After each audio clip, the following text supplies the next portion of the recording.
importante.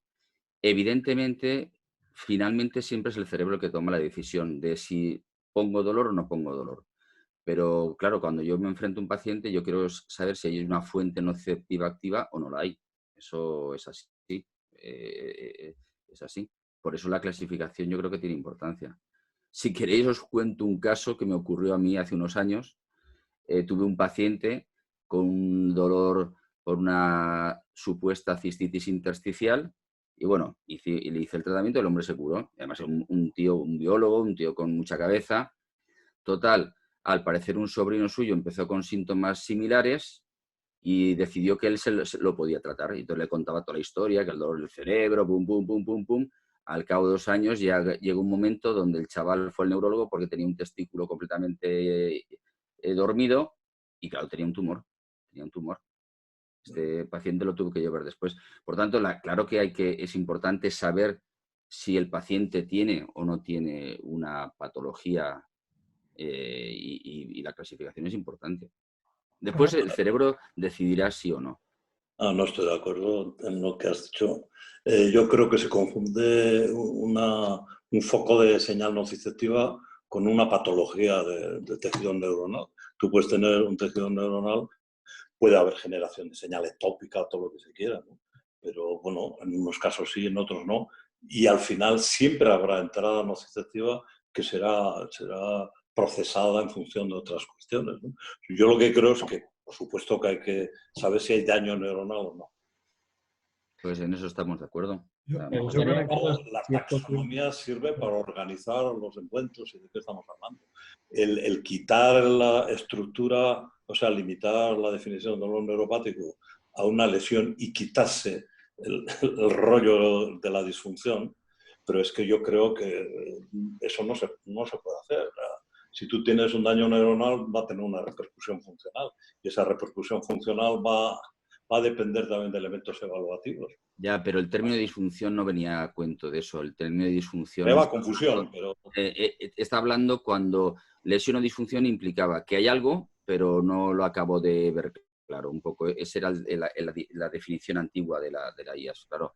Hablando de disfunción y eso, Carlos, me gustaría, pues, desde las peculiaridades de la patología neurológica, que nos pudieras hablar un poquito de lo que estaban comentando. Bueno, yo creo que uniendo un poco los dos puntos de vista, yo creo que clínicamente, y esto lo habíamos hablado en la pre-reunión que hicimos, la primera vez que hablamos un momento, que en realidad, desde el punto de vista de abordar un problema de dolor complejo que puede existir en pacientes neurológicos más allá de la lesión, creo que a la hora del abordaje clínico, creo que es un punto que estamos todos de acuerdo en que sí es necesario educación, porque hay un componente de sensibilización central, más allá de cuándo sea el origen, de cuál sea el origen.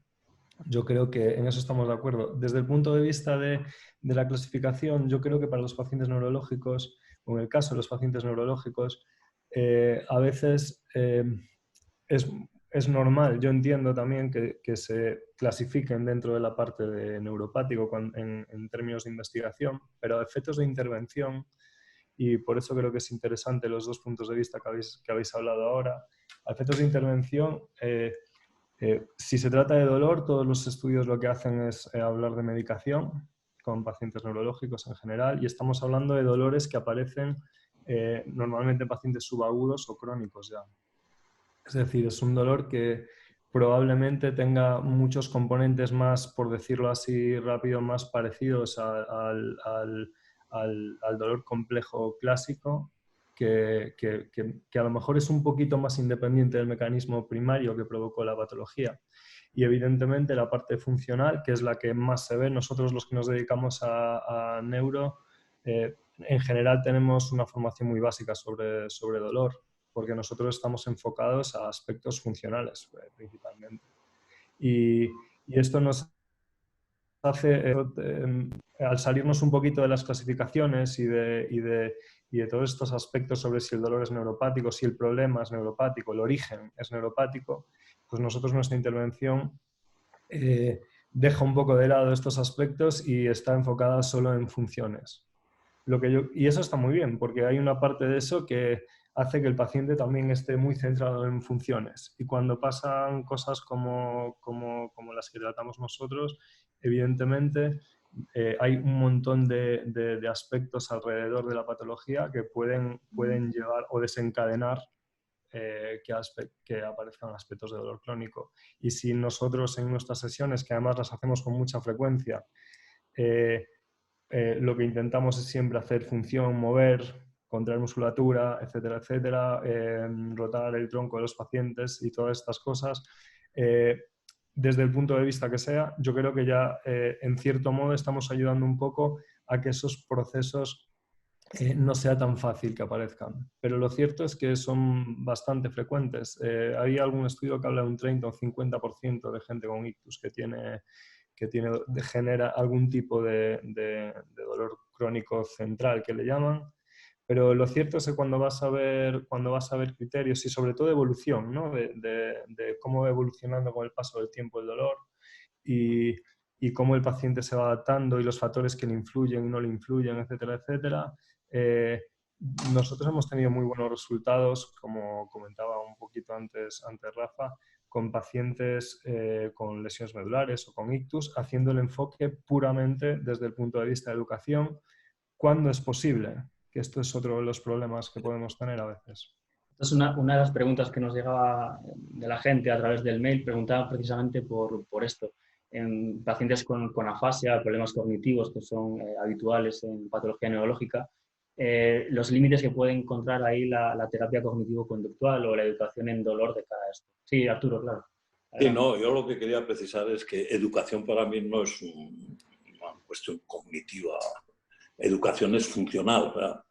Educarle a recuperar, ayudarle a la implicación funcional con la consecución de objetivos y tal. Que no es una cuestión de explicarle cómo se hace, por ejemplo, en el dolor crónico sin daño neuronal. O sea, que siempre la educación implica una motivación a la acción, a la implicación con tareas que tienen un sentido para el paciente dentro de un sistema que está alterado. Y no hay que enseñarle cómo tiene que moverse, sino motivarle para que vaya consiguiendo objetivos que permitan recuperar una funcionalidad. O sea, que no es una educación conceptual.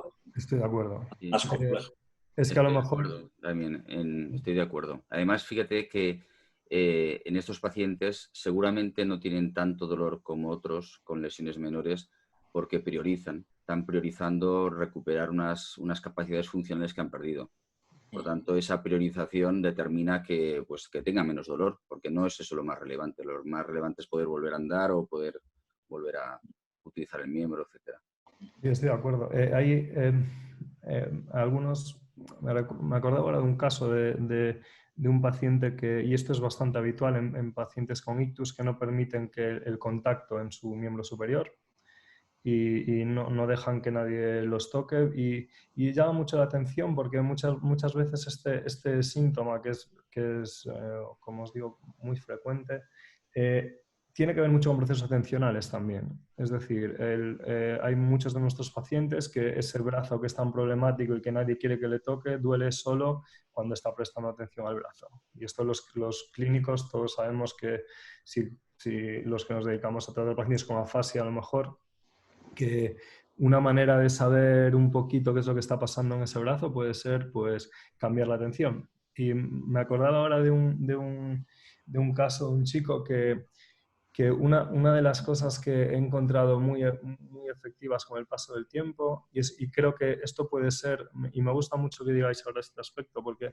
creo que puede ser una opción para la educación que tengamos los que nos dedicamos a este campo, y es que hay pacientes que cuando ese brazo que no tiene ninguna actividad, que no es capaz de realizar ninguna contracción voluntaria, o muy poquito, sí, a lo mejor algo, pero si a lo mejor yo recuerdo a este paciente que probamos a poner objetos en la mano, esto es bueno, ¿no? Desde el punto de vista sensitivo, seguro, y incluso de esquema corporal, si el objeto llega hasta un punto, etcétera, y esto puede ayudar a reorganizar un poquito esta zona más cortical. Pero con este chico, él es un chico muy joven, tuvo un ictus con 30 y pocos años y esto tiene unas implicaciones como pues a nivel familiar, etcétera, acaba de ser padre y una serie de aspectos. Yo estaba muy deprimido, muy medicado y y tenía este aspecto de la mano, que no le gustaba que le tocasen su brazo, ¿no? Y lo que probamos, me di cuenta de que cuanto más pesado era el objeto o cuanto más estímulo, digamos, tenía en esa mano, estímulo es una palabra que usamos mucho en neuro, creo, y cuando yo le di un peso, un kettlebell con 10 kilos, se lo puse en su mano, yo dando seguridad, y lo único que hicimos fue bajarla hasta el suelo un par de veces. Una mano que no tiene actividad en realidad, pero este tipo es lo que me decía después, es, ostras, pues no sabía que mi mano podía tolerar esto, o no sabía que mi brazo tenía capacidad para esto, o no sabía que podía hacer algo con él, que en realidad es una actividad que a priori no es muy exigente, yo la estoy controlando todo el tiempo, ¿no? Pero esta, a lo mejor, de alguna manera, yo sé que vosotros habláis a veces de la palabra exposición, en dolor se habla bastante de exposición, a lo mejor hacer esta exposición puede ser una manera de ir a lo mejor por otra parte para educar al paciente en la reestructuración. Sí, ¿Sí? sí, yo creo que sí. Rafa. Sí. Bueno, todos lo sabéis, ¿no? Cuando lo que domina es el miedo, más que cuestiones cognitivas, lo que es más potente es que el paciente tenga experiencias de primera mano. Experiencias de primera mano, donde esa hipótesis que él tiene de seguro que me va a doler, de repente, pues se denuncia y no es cierta. Y la violación de las hipótesis es muy potente. Cuando conseguimos que el paciente haga algo y viole su hipótesis perceptiva, predictiva del dolor, eso es muy potente. Yo diría que en pacientes neurológicos el miedo es algo muy presente por muchos aspectos. Muchos de nuestros pacientes, poco tiempo después de tener, y si seguimos con ictus, pues cambian muchos patrones motores, algunas veces porque no pueden hacerlo de otra manera. Porque hay pacientes que cuando tienen que subir escaleras, pues tienen que poner 2 pies en cada escalón porque no pueden hacer el otro paso, y mucho menos para bajar las escaleras. Y este es un aspecto bastante frecuente que una vez que probamos a hacer eso alguna vez, es decir, a dejar el pie que tiene más problemas en el escalón de arriba para bajar el siguiente escalón, los pacientes lo que dicen es que no sé si mi pie va a aguantar esto. Y es difícil, ¿no? Porque desde el punto de vista de cuando ha seguido una persona desde que ha salido del coma, pensando en un caso ahora, ¿no? Desde que ha salido del coma hasta que empieza a dar sus pasos y notas cómo todo se va adaptando, pero sí que hay una limitación ahí. En realidad, yo creo que también el terapeuta tiene que tener, el profesional tiene que tener la capacidad de saber que no va a haber ningún problema ahí, o de entender, ¿no?, qué es lo que está pasando.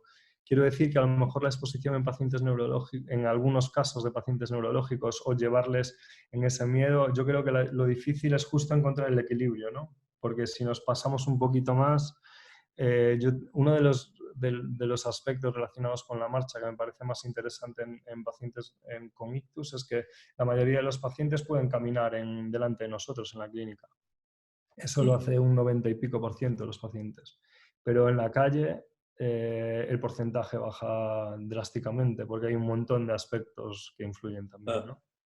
Sí, igual tampoco se trabaja en el escenario natural, sino se trabaja en laboratorio, ¿no?, con mucha sensación de seguridad, y habría que integrarles en los espacios que ellos luego van a hacer más trabajo, en los sitios donde ellos van a tratar de recuperar. Yo creo que luego hay además elementos de modificación del esquema corporal, de la interiorización del cuerpo, que se habrán alterado en el paciente con ictus, y a veces con una especie como de rechazo, de pesimismo, de catastrofismo, recuperación de la función y tal. O sea que yo creo que eso es por donde habría que, buscando la motivación de la interacción con objetos, pero que tienen un significado para ellos y no, no sé, yo creo que en ese terreno las clasificaciones a mí me parecen.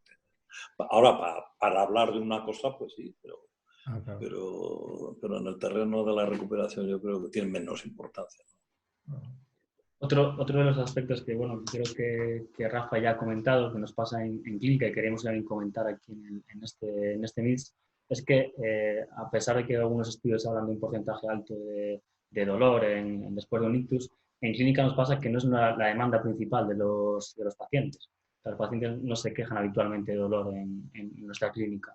Entonces, bueno, Rafa comentaba que hay otros factores asociados en relación a otras prioridades que pueden afectar ahí. No sé cómo veis esto. En este debate que estamos entablando, la gente que está puede también participar. Sí, por supuesto. Hemos habilitado, está mi compañera Alba con el chat, hemos habilitado el chat y cualquier duda durante el Meet estaremos encantados y yo la transmitiré a Y vosotros. al final haremos preguntas, ¿no? Pero ¿pueden realizar las preguntas de viva voz o es todo vía chat? No, tiene que ser en el chat porque al ser tanta gente hay un poco de ruido, sino a la hora de hacer todo. Hombre, yo creo que en parte la gente no se queja de dolor quizá porque tampoco se les pregunta a ver si les duele, ¿no? O sea, no lo sé, o sea, se da como por sentado que lo importante es lo otro y en cambio el dolor se considera como un elemento añadido pero de poca trascendencia, pero es que está vinculado a la función. El dolor siempre va asociado a una modificación de patrones motores, a una pobreza de movimiento y tal. Hay que interesarse en ello, de eliminar el dolor, pero no porque sea un síntoma molesto, sino porque si hay dolor, ya toda la estructura motivacional, evaluativa, esquema corporal, eso ya está funcionando como un estado de alerta-protección. Con lo cual hay que entrar, porque el dolor está diciendo algo más que duele.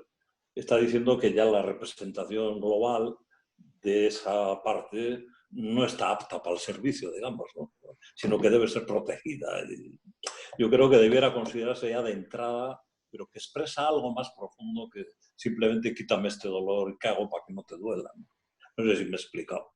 Sí, perfectamente. Bueno, yo siempre hago un comentario. Evidentemente que es muy relevante, estoy de acuerdo con lo que dice Arturo, el manejo del dolor en pacientes neurológicos, pero claro, como cuando empiezan a alzarse las voces y los profesionales de la salud empiezan a decir, bueno, hay que reivindicar el dolor del paciente neurológico y demás, muchas veces lo que estamos haciendo es amplificar el problema, ¿eh? Es decir, nosotros lo tenemos que considerar y entender, pero si hacemos una campaña de televisión diciendo el dolor del paciente neurológico no es considerado, no se tiene en cuenta, de repente nuestros pacientes neurológicos empezarán a tener más dolor, eso se sabe. Cuando algo se saca a la luz, pues se generan enfermos. Entonces, claro, eso como terapeuta lo tenemos que tener bien claro, pero no hacer campañas de promoción de la atención del dolor en el paciente neurológico porque vamos a perjudicarlo seguramente. Estoy de acuerdo. Por eso digo, perdón. No, por favor, Arturo.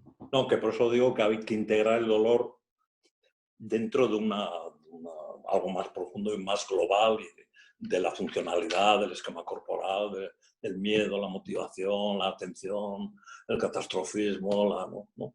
Y no simplemente... Es posible, a lo mejor el hecho de que en las formaciones clásicas digamos, de neuro no se hable de, hay muy poquito de dolor, o se habla muy poquito de dolor, a lo mejor es algo incluso positivo en algunos casos, porque como no preguntamos mucho sobre el dolor, pues es un síntoma que queda como... Sí, es muy habitual que nosotros, yo recuerdo algunas imágenes que veía hace años de tratamientos en los que había momentos puntuales en los que el paciente que estaba haciendo funciones, en este caso estoy pensando en un paciente que estaba cogiendo cosas del suelo, ¿no? Que esto es algo, diría que es un trabajo que hacemos mucho porque es necesario para los pacientes, ¿no? Que vamos orientados en ese plano.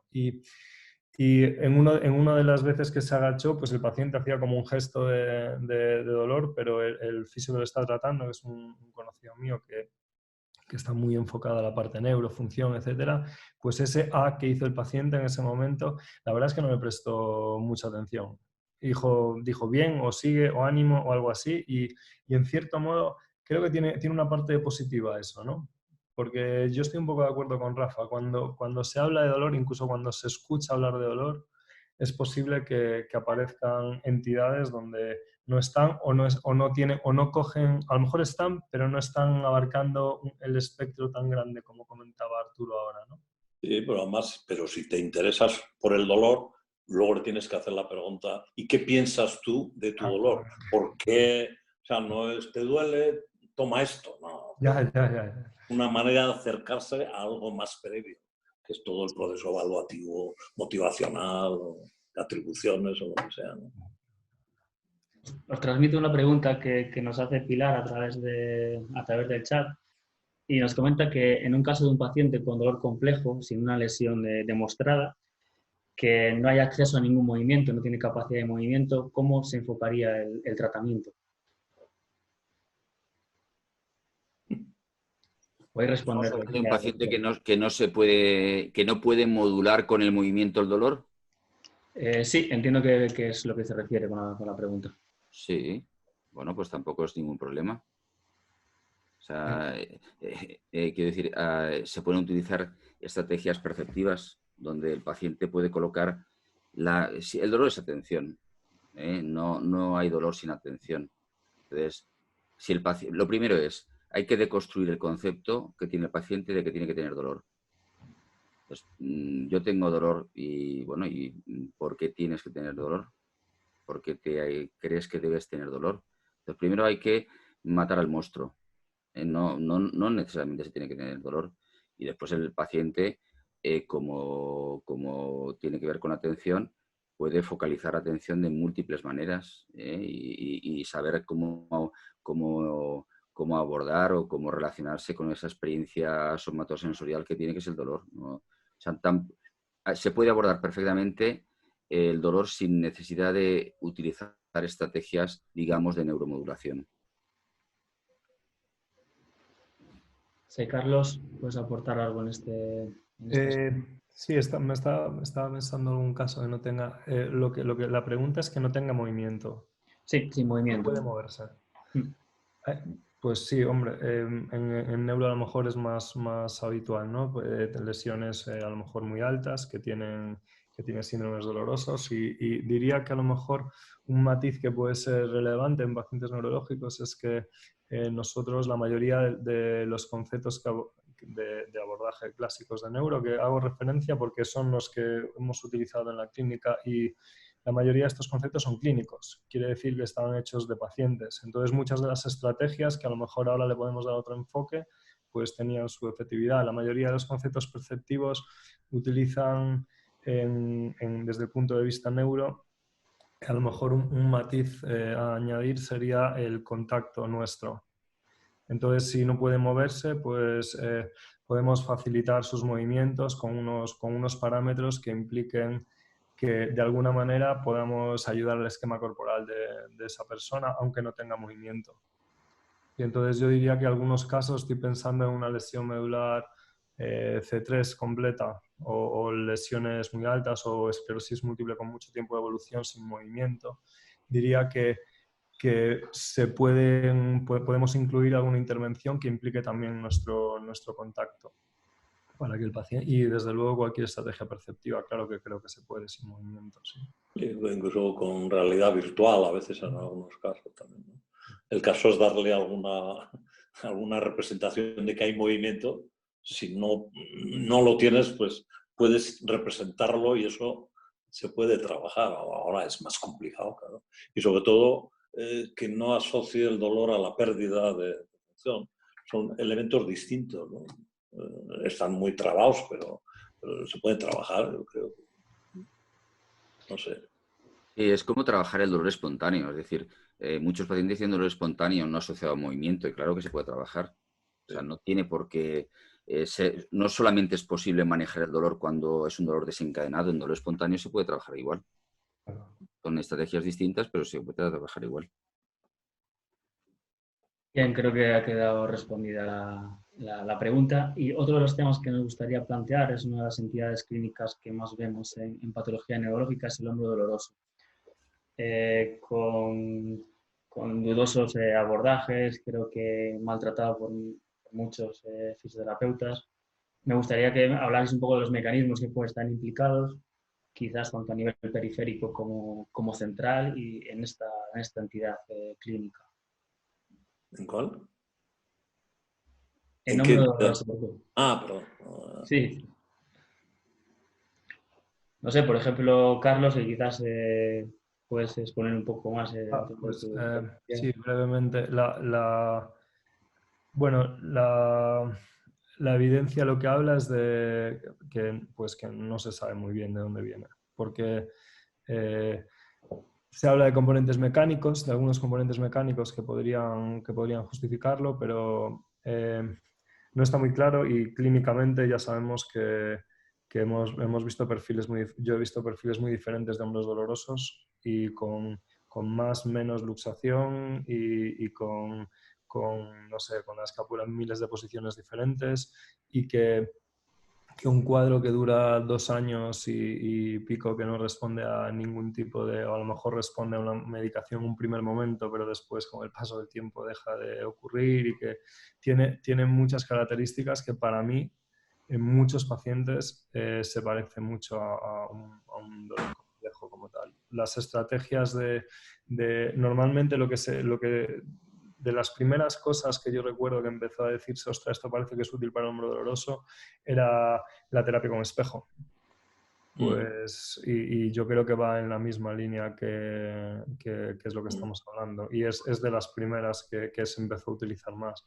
Desde luego es un problema con muchos pacientes, pasan muchos años con dolor, y algunos, sí que es verdad que en algunos casos aparece en el momento agudo muy súbitamente, y en algunos casos sí que se relaciona con un componente mecánico, porque hay pacientes que este ejercicio clásico que se mandaba hace tiempo, ¿no?, de pedirle a la persona que moviese su brazo, pues a veces, pues cuando hay tan poquita sensibilidad, pues algunos pacientes pues a lo mejor estaban mucho tiempo ahí y sí que tenían un problema después, pero hay gente que aparece casi sin ningún input, ¿no? Por eso yo creo que es interesante vuestro punto de vista en eso.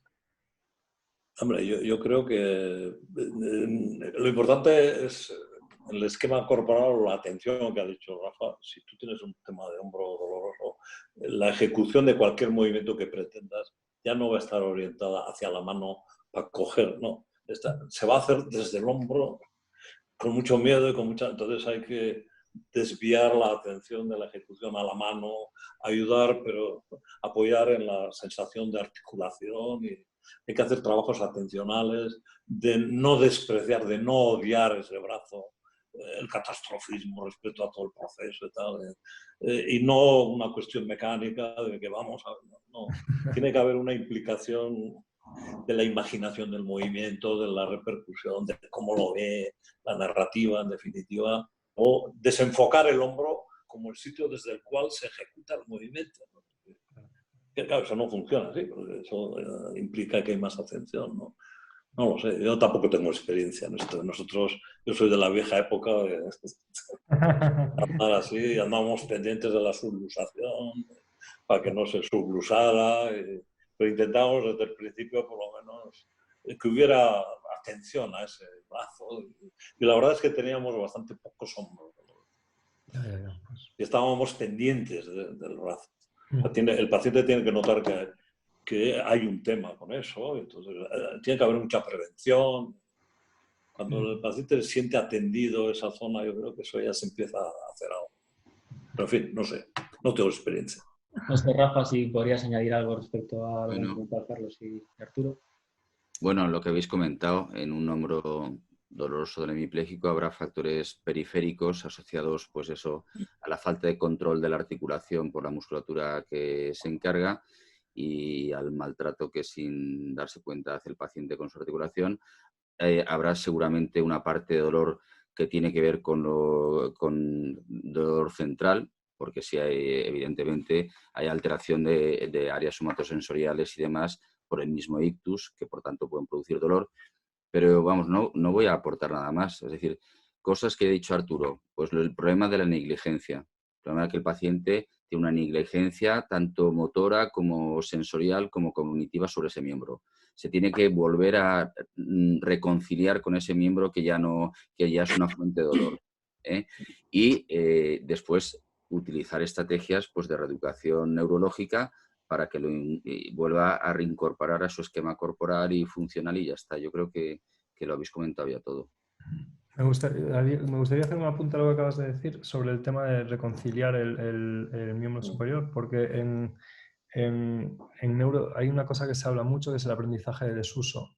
Y una cosa que hacían ya los BOAZ hace mucho tiempo era que para evitar que el paciente se olvidase de su brazo, esto es como lo planteábamos, ¿no? Lo que se hacía es que el brazo tuviese siempre una referencia estable. ¿Sí? Que el paciente tuviese siempre, que pudiese estar pendiente de dónde estaba, en este caso se pensaba en la mano, ¿no? Entonces la mano siempre tenía que estar colocada en algún sitio y además lo que se pedía es que esa mano no estuviese 5 minutos en un sitio, sino que estuviese en un sitio y después cambiase a otro y que el propio paciente estuviese gestionando un poquito su brazo dentro de su cuerpo y sobre todo incluirlo en actividades de alguna manera. Si no puede hacer actividad voluntaria, pues incluirlo dentro de otra actividad que a lo mejor la hace más el otro brazo, pero que esté de alguna manera presente o de manera simple, pues cuando comía el paciente, esto lo recuerdo en casi todos los conceptos en los que nos hemos formado en neuro, que estuviese el brazo encima de la mesa, que estuviese presente en todas las actividades, ¿no? A lo mejor va por la parte esa de reconciliación que decía. Sí. Bien, enlazando un poquito una pregunta que nos hace Julen en el chat, Carlos ha hablado de terapia espejo y bueno, era a raíz también de la pregunta de Pilar, del paciente sin movimiento, y si la terapia espejo podría ser una opción de tratamiento, de abordaje de este tipo de pacientes.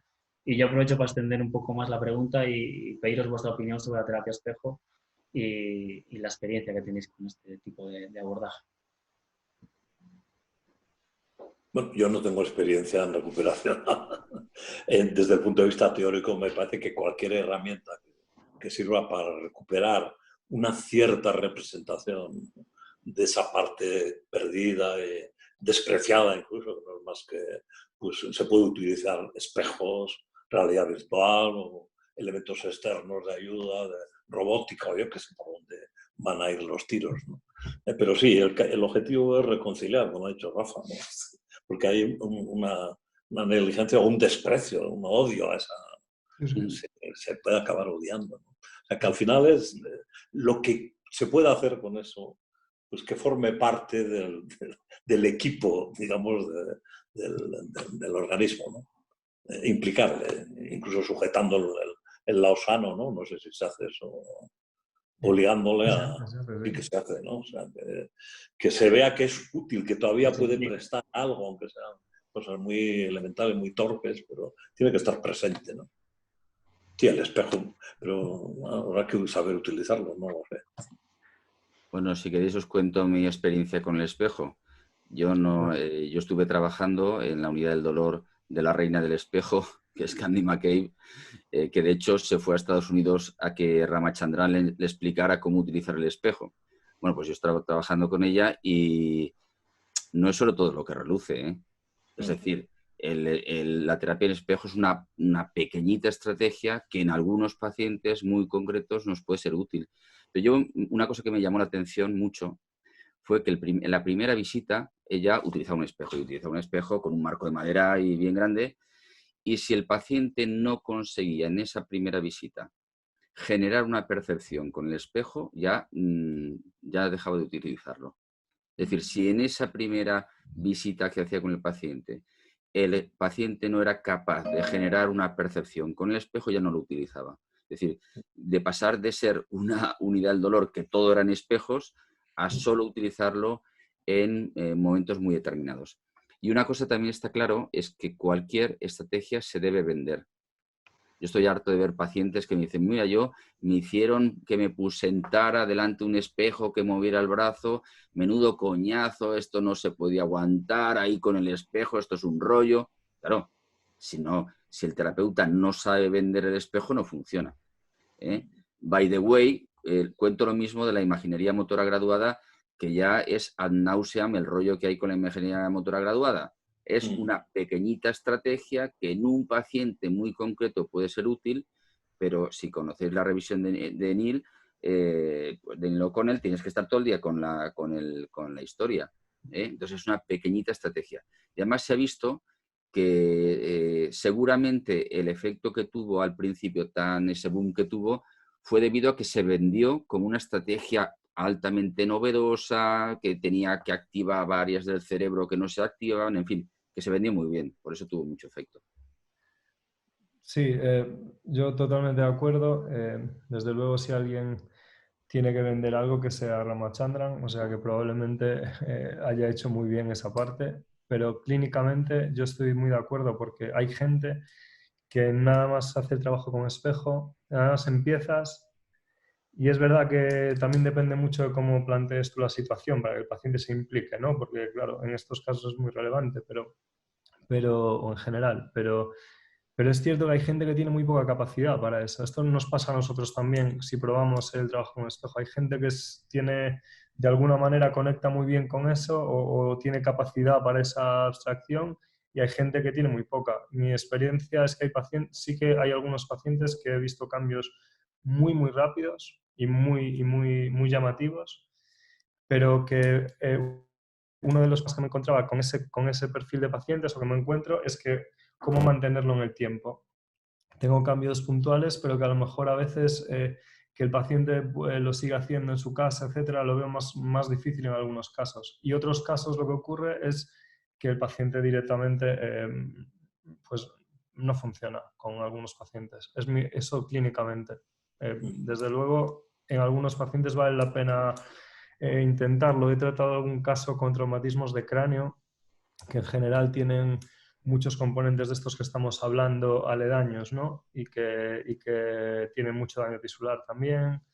Y en algunos de estos casos, con pacientes que tienen problemas de conducta también, que tienen agresividad, etcétera, en algunos de estos casos sí que ha funcionado incluso bien el trabajo con espejo, y el paciente empieza a mirar el espejo. Estamos hablando de alguien que no puedo explicarle antes mucho de lo que estoy haciendo, puedo explicarlo pero no sé cuánto está recibiendo, y se pone delante del espejo, y hay gente que sí, que en cuanto empieza a mirar y parece que sí que está y noto cambios. Sin embargo, hay gente que no.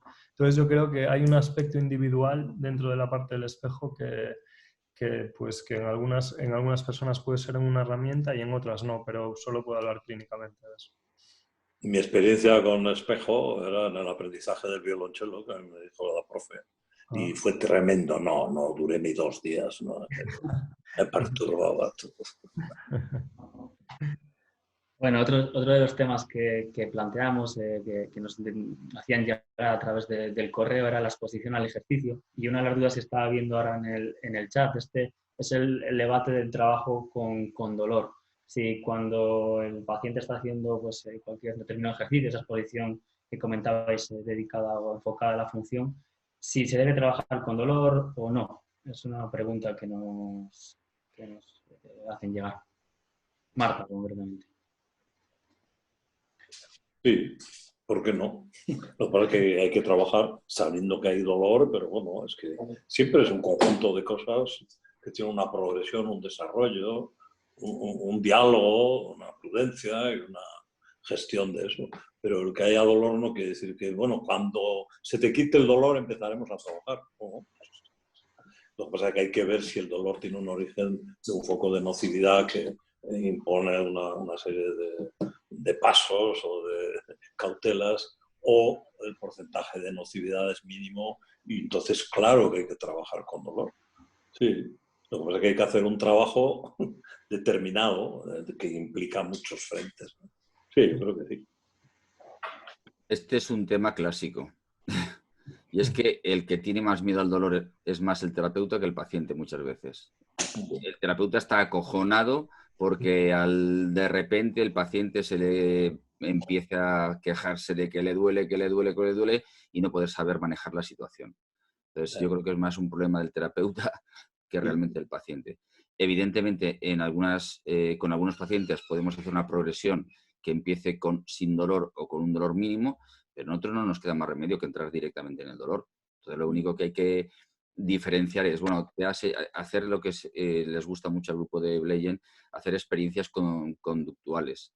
Bueno, ¿te atreves a hacerlo? Bueno, ¿te ha dolido? Bueno, ¿y qué? ¿Te has roto? ¿No te has roto? Bueno, pues no te has roto, pues vale, tírale para adelante. Ya está.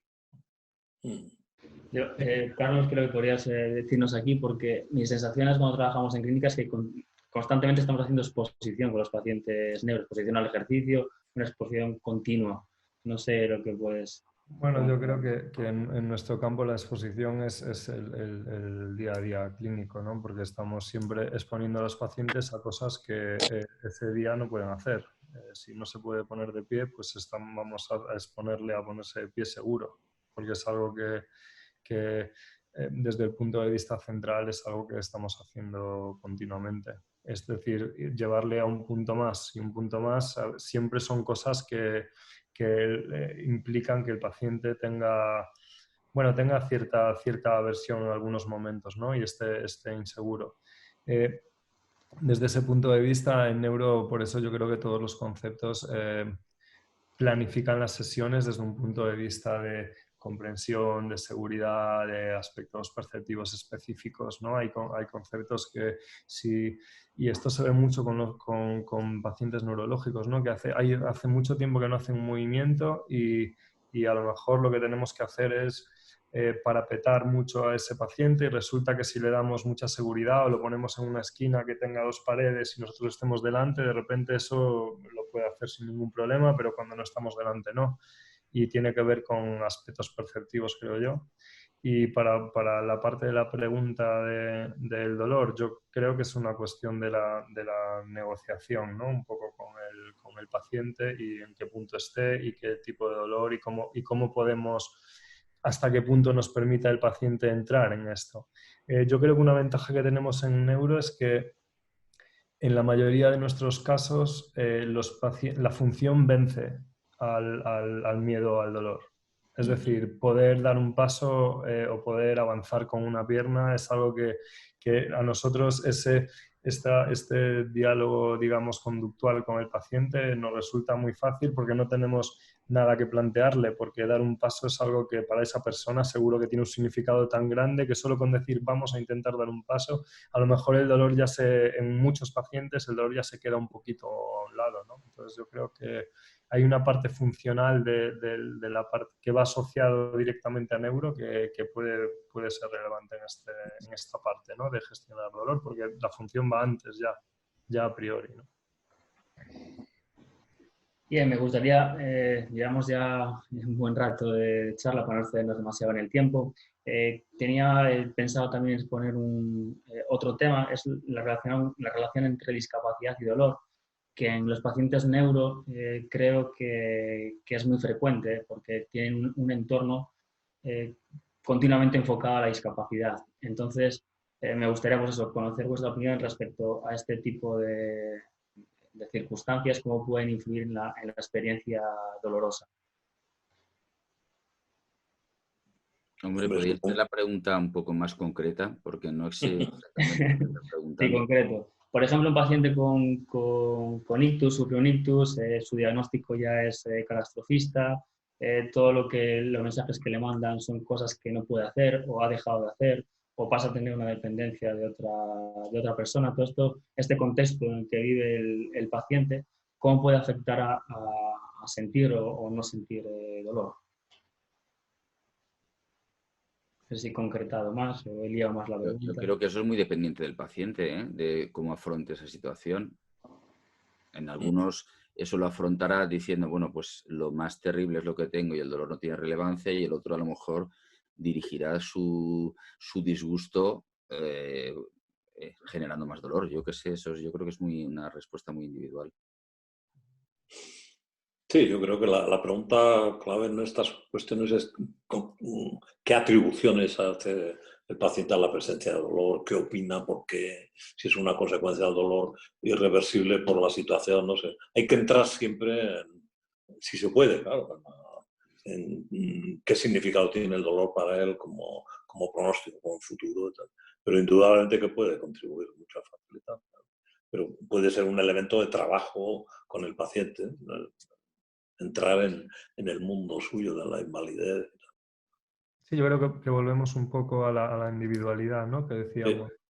Porque es verdad que hay casos de gente que a priori, cuando hacemos la lectura, igual que decía Rafa, el miedo que tiene el propio terapeuta, ¿no? en la sesión, pues a veces yo creo que cuando nosotros leemos la historia de alguno de nuestros pacientes y cuentan pues, lo que les ha pasado y escuchas casos de gente, un chico que estamos tratando que estuvo 8 horas, se cayó con el quad y tiene una lesión medular C4 completa, pero estuvo 8 horas sin poder moverse, perdido en el bosque, lo tuvieron que ir a buscar tiene un entorno familiar muy complicado, etcétera, etcétera, y a priori yo creo que nosotros también tendemos a dar por hecho que esa persona va a tener una interpretación, que todo eso puede influir de alguna manera, y yo estoy de acuerdo, aunque depende mucho de la persona. Hay gente que tiene una capacidad para integrar estas cosas de otra manera y gente que por cosas mucho menores pues sí que tienen más factores a lo mejor de estrés, ¿no?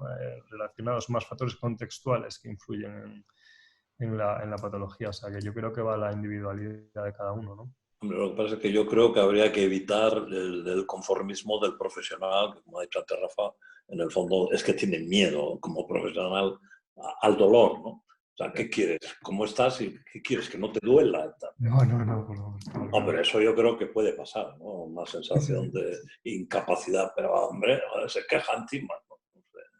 Estoy poniendo una caricatura, pero... Sí. No, pero y aparte es algo, yo creo que más allá de los aspectos teóricos que estamos hablando, algunos, ¿no? y de aspectos clínicos también, a veces, sobre todo en nuestro campo, es habitual, ¿no? Que un paciente diga, ostras, que tengo mucho miedo para a dar un paso. Y el miedo es un poco como el dolor, o van un poco cogidos de las manos, ¿no? El miedo es algo que esa persona tiene miedo en ese momento y nosotros tendremos que trabajar para saber cómo gestionarlo, ¿no?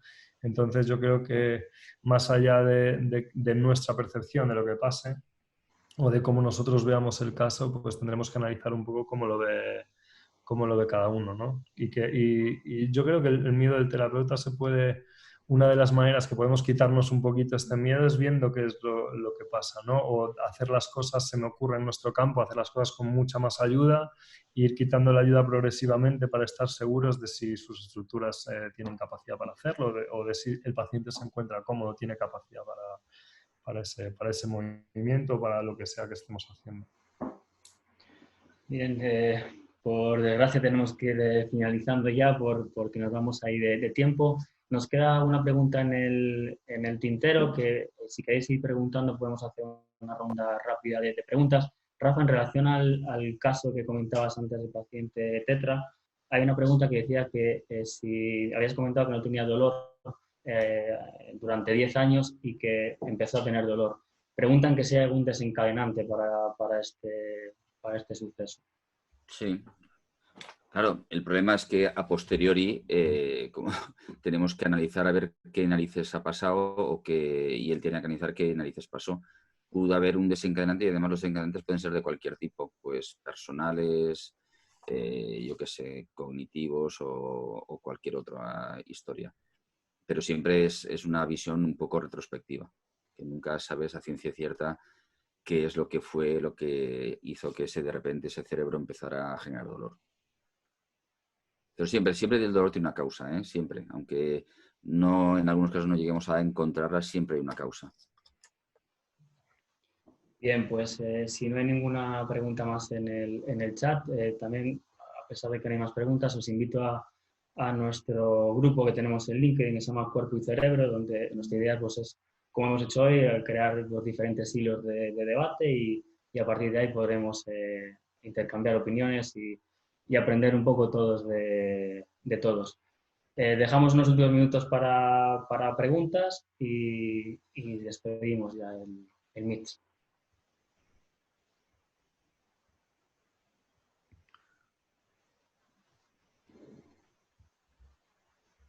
Sí, Alba.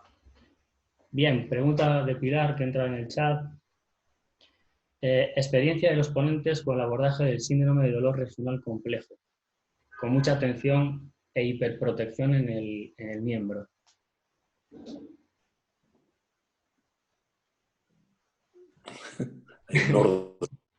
Arturo, por favor. No, yo no tengo mucha experiencia. Yo me he jubilado justo cuando... no he hecho planta, me he centrado en la migraña sobre todo. ¿No? Desde el punto de vista teórico, yo creo que a través de lo que me cuenta mi hija, que es fisio y todo esto, pues sí, el tema del dolor regional complejo es... Yo creo que todos los dolores son regionales y complejos. O sea, lo que pasa es que se ha hecho una etiqueta. Evidentemente es una situación en la cual el organismo, el cerebro, lo que sea, rechaza, desprecia, exilia ese brazo y tenemos que convencer al cerebro que tiene que no desprecie, y hay que hacer un trabajo de reconciliación, como ha dicho antes Rafa, me parece, ¿no? La reconciliación, la implicación en funciones, no sé, hay que darle cometido a ese brazo y sobre todo hay que hacer prevención cuando empieza a aparecer el problema, o incluso en fracturas que va a haber una inmovilidad, pues empezar a trabajar, aunque solo sea con la imaginación, el movimiento, y hacer ya pedagogía de tranquilidad, de calma, de confianza. Bueno, yo creo que sabéis que una de mis pasiones es el síndrome doloroso regional complejo, y por esto de que estoy también en el grupo de interés de la IAS en dolor regional complejo, pues me meto en foros que hay de pacientes y es una cosa terrible, ¿eh? Es terrible, ¿eh? Es decir, o sea, siendo una entidad que es perfectamente manejable, que se puede resolver completamente, hay todo un mundo creado alrededor del síndrome de dolor regional complejo terrible, terrible, terrible. Incluso los expertos en dolor complejo, yo no sé si sabéis que hace un par de años organicé un congreso de dolor regional complejo en Valencia. Incluso los expertos famosos expertos de síndrome de dolor regional complejo están convencidos que, bueno, que es una entidad que a veces se cura, pero a veces no se cura, y realmente no entienden lo que es un síndrome de dolor regional complejo. Es una cosa bárbara, ¿eh? Una cosa bárbara. Y hay toda una serie de mensajes que se les da a los pacientes de que las posibilidades de curación son muy variables y que esto es una patología crónica, que en fin, que tal y que cual. Amén de lo que se está haciendo en unidades del dolor, que es tremendo, tremendo. Es decir, donde el tope es conseguir poner un estimulador medular o las amputaciones. Se siguen amputando en España un montón de pacientes con síndrome de doloroso regional complejo. Entonces, la pregunta en concreto, ¿qué se puede hacer? Pues lo que hacemos, pues eso, que el paciente entienda lo que tiene, que realmente el síndrome de doloroso regional complejo existe y puede ser muy doloroso e incapacitante, pero entendiendo lo que tiene y empezando a trabajar se puede resolver. Ya está.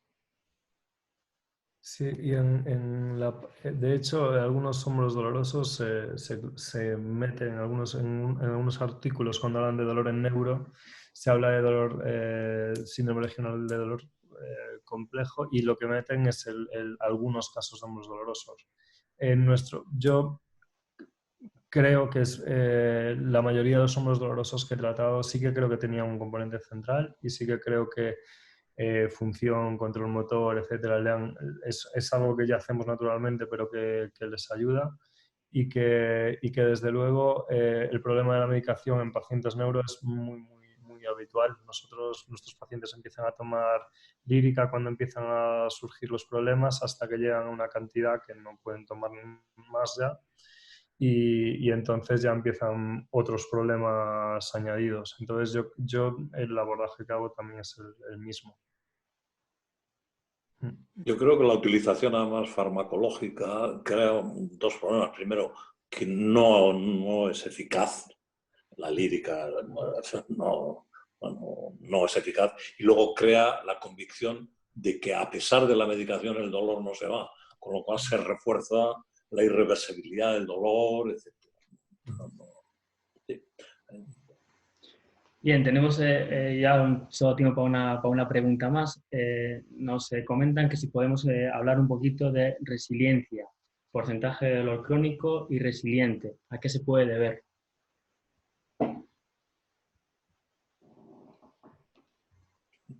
No sé, por ahí, ¿quién se anima? Rafa. Es una palabra de moda, pero que no sé qué añade la resiliencia, pero la capacidad, la habilitación del individuo para conseguir objetivos de su vida, y que el dolor crónico lo puede retirar, pero no por el dolor en sí, sino porque hay una convicción de vulnerabilidad, de daño, de irreversibilidad, de incapacidad, y porque hay una teoría errónea de lesión irreversible, etcétera, ¿no?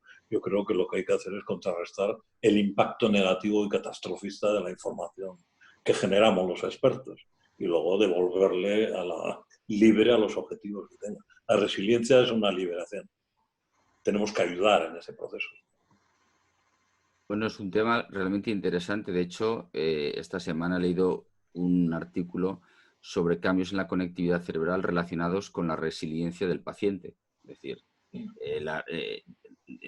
de hecho, lo que hacemos, y creo que estamos hablando de lo mismo, es que conseguir que un paciente sea resiliente, que sea capaz de afrontar él solo, empoderarse, capacitarse a sí mismo para enfrentar una situación y solventarla.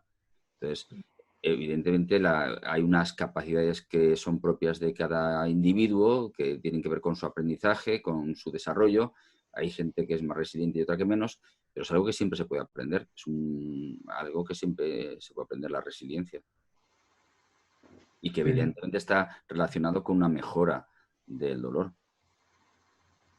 Sí, no tengo mucho más que decir. Sí que creo que depende también mucho de la individualidad nuevamente, ¿no? Que hay gente que tiene ya de entrada, tiene más capacidad para tolerar ciertas situaciones, un poco lo que hablábamos antes, pero claro que creo que se puede aprender. A alguna gente será más fácil que tengan más capacidad o que le demos más capacidad para gestionar todo lo que le está sucediendo, y en otra menos. Bueno, pues vamos a ir finalizando. ¿Hay alguna pregunta más? Los invito a ir a este grupo de LinkedIn de Cuerpo y Cerebro, donde podéis dejarnos vuestras dudas y iremos respondiéndolas. Agradecer pues de nuevo a Arturo, a Rafa y también a Carlos la presencia en este primer Body Meets.